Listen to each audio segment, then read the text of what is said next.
Hello everyone, welcome back to this channel. Today we are going to make icing sugar or powdered sugar, which you can use to make your cakes or also decorate your cakes.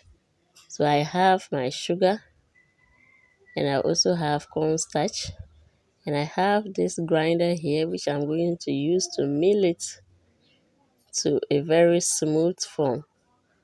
So this is my cornstarch. I have 4 tablespoons of cornstarch. I'm just doing this for you to count and know the exact measurement that I am using. So now I'm just going to add 8 tablespoons of sugar to my cornstarch. Please, if you are new to this channel, don't forget to subscribe, like, comment, and also share this video.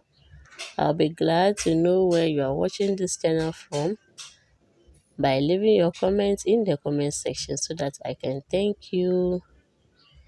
To my old subscribers, I'm grateful for always coming back to watch videos on this channel.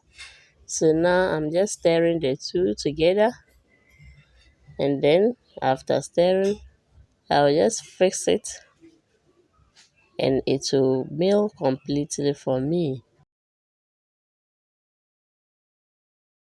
Store-bought icing sugars are expensive, but if you have these two ingredients in your kitchen, you can easily make it in a larger quantity so that you can store it because it doesn't spoil.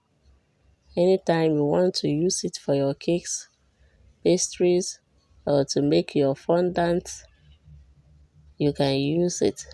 So now my grinder is grinding it well. After some 3 to 5 minutes, it will be done. So now I'm just going to open it up and see how powdered it has turned to. I'm just going to pour it in here so that you can have a view of how my icing sugar is. This is so nice, isn't it? Please do try it and I'll be glad to see your comments in the comment section. I hope you have enjoyed your short stay on this channel. Hope to see you next time. Bye.